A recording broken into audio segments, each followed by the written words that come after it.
Hey folks, I'm going to do a video series on a long-term approach to joining Special Forces. Think of this as advice to my younger self. There's a lot I would do differently if I were to try again today. This is an outline I would have appreciated when first considering joining the Army. If you find yourself in a similar situation to what I did, so 18-ish years old, planning to attend college, interested or curious about becoming a Special Forces NCO, these videos might be helpful. You should know there are 1,000 ways to reach this goal, so take whatever you find useful here and throw out the rest. Each video I do is going to cover a different aspect of preparation, from education to fitness and a whole lot in between. I do have a few big disclaimers. First and foremost, none of this will guarantee a successful career in Special Forces. The attrition rate is something around 75% from start to finish, so there are no guarantees. You also may do some or all of these things and realize a career in Special Forces isn't for you, and that's fine. Or maybe you do all the things I talk about and find a different path you'd rather take, and that's awesome. Take what you've learned from this and take your experiences and go and do great things. The first thing we're going to talk about is education, and more specifically, a college education. A college education is by no means necessary, but it did have some benefits for me. It accelerated some of my promotions. It provided me opportunities for unique training experiences early in my career, the more intel-specific ones due to the heavy reading and writing component. Right or wrong, a college education is generally a baseline requirement for most civilian careers. Whether you serve 5 or 25 years, you're going to be a civilian again one day, and having a degree is something nice to have in your back pocket. A note on finances: try and cap your student loan debt total to about $65,000 or below. Barring any changes, that's currently the max debt the Army will pay off through the loan repayment program. I used that, worked out great. But as a side note, if you do that and you join, get an accountant to help you offset your eventual tax burden you're going to have to pay each year. Every time the Army pays down your student loan, you have to pay the taxes because that's considered income. Public or private school? I went to a small liberal arts college. It was private. Might not have been the smartest move in hindsight, but that's what I did. I don't think public or private really matters. I think you should assess based on your known major. And my view is that one of your known majors should be your target foreign language. Mine was Spanish for personal reasons. I wasn't planning on going to the military at the time. It just happened to work out that I got assigned to 7th group and I got to use my language on the regular. What I would look at is the strength of the different schools' study abroad programs. Whichever school will let you go overseas as a sophomore, preferably, for a language immersion program, would be where I would look first. It's important that it's a language immersion program. If you really want to have competency and capacity with your language skills, going overseas for like a business semester where there's a small language component and you live amongst the locals probably isn't going to cut it. As far as picking your target language, a few different ways to go about this. I did it for personal reasons. My father's side of the family lives in South America. I didn't have strong Spanish skills and I wanted to be able to communicate with them. You can also go about picking your target language by trying to align yourself with one of the Special Forces groups and their areas of responsibility, or you can just pick the language and culture that you find most interesting. Languages I would look at today: you've got Spanish, Portuguese, Mandarin Chinese, Korean, French, Arabic, or Russian would probably be where I would focus most. There's some other languages that are going to be useful. And who knows where we're going to be in the world of global conflict down the road, so just learn another language. But do note that proficiency in a given language does not guarantee your group placement. I spoke Spanish when I entered the Army, and I had a 3.3, which at the time was the max score on the Defense Language Proficiency Test. That was version 4. I took that proficiency test while still in the Q course, and I thought, okay, this will get me into 7th group, no problem. Well, my initial orders were cut for 5th Special Forces Group, and I was supposed to attend 6 months of Persian Farsi training. I was able to weasel my way out of that through some backdoor channels, but I don't know that that's possible today, so don't count on it. Going back to your majors, you can stick with one major in the target language. It'll kind of streamline your education experience, but you can always add a second major or a minor in something else that's of interest to you. So pick something interesting, and just know that most degrees can directly or indirectly benefit your career. I would maybe advise taking a course in ethics just for down the road when you find yourself in some sticky moral and ethical situations. When thinking about study abroad, there are a few things to keep in mind. Language immersion program is key.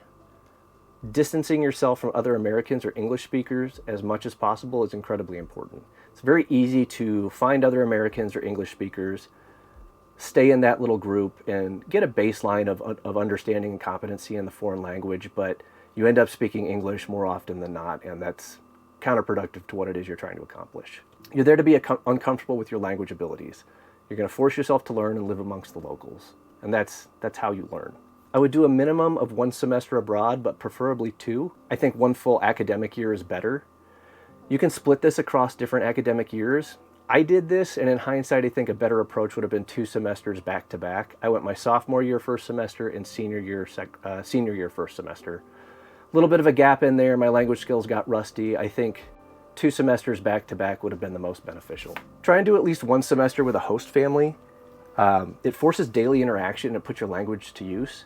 I made huge progress with vocabulary and comprehension by watching Mexican telenovelas with my host mother every night. I sat there with a dictionary and a notepad, and I wrote down every word I didn't understand, wrote the translation, and as the weeks and months went by, I didn't have to use those notes anymore. If you're someone who already speaks multiple languages, so we'll make it easy, we'll say you speak Spanish and English, pick a 3rd language to learn. I always think more is better, and I'm almost 44, and I'm going to start learning Italian here soon, so it's never too late. Just pile on sooner rather than later. What do you do during your summer breaks? Work. There are some language immersion programs that take place before the semester, so they're generally about 8 weeks pre-semester. Those could be helpful, and if that's the best you can do prior to a semester abroad, that's great. There are some really cool, CIEE has some really neat Mandarin immersion programs. I think some of them are summer, some of them are during the semester. There's plenty of opportunities there. If you're not in college, CIEE also does a gap year program. You'll be paying out of pocket, which you're generally doing for education anyways, but it could be an opportunity if you're not someone who's super interested in attending a 4-year college. So during my summer breaks, I worked in factories, kind of doing mindless work. It paid okay, but I think looking back, I would have been better served working in one of the trades during my summer months. So that could have been as an auto mechanic, construction worker, or a carpenter, a plumber, an electrician. Any guy on our team who knew a lot or even just a little about the different trades was a massive asset while overseas. There is some crazy electricity going on sometimes. There's a lot of construction that has to happen. You can be value added and highly sought after on an ODA if you have those skills in addition to all your military training and whatever educational experience you bring to the table. At the end of the day, I view war and being a soldier as a trades profession, so why not add to it? Outside of your formal education, there's a lot you can do to sort of prepare yourself for the world of special operations that you might be entering. As far as reading is concerned, I would consume everything you can, but I do have a few notable recommendations for the specific profession. I'm going to run down a list. I'll have them posted in the description below with links. Here are some books that I found useful and that you'll sometimes find on recommended reading lists. Blink by Malcolm Gladwell, Class 11 by T.J. Waters, Confidential by John Nolan, Difficult Conversations, which is a book about having difficult conversations. That's by Stone, Petrone, and Heen. 5 Steps to Professional Presence by Bickering and Scherer. Getting to Yes by Fisher and Try. How to Win Friends and Influence People by Dale Carnegie. Instant Rapport by Brooks. Never Split the Difference by Voss and Raz. Relentless Strike by Sean Naylor. That gives you like a little inside scoop to what JSOC was doing at the height of the wars. Legacy of Ashes, which is a great book. It's by Tim Weiner. It's a bit critical of the agency, but I think it's important to know the good and bad and how some of those decisions trickle down to affect violent foreign policy on behalf of the U.S. government. And then for keeping you sharp on current events, something like the Wall Street Journal. It's not a perfect newspaper, but I do think it does a nice job of summarizing world events on a regular basis. Some additional reading that I would recommend is filed under creative nonfiction, and that's memoirs, more specifically war memoirs. I would encourage you to go easy on the chest-beating bullshit artists who grossly exaggerate their service.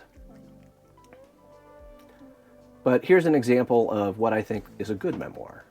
It's called In Pharaoh's Army by Tobias Wolff.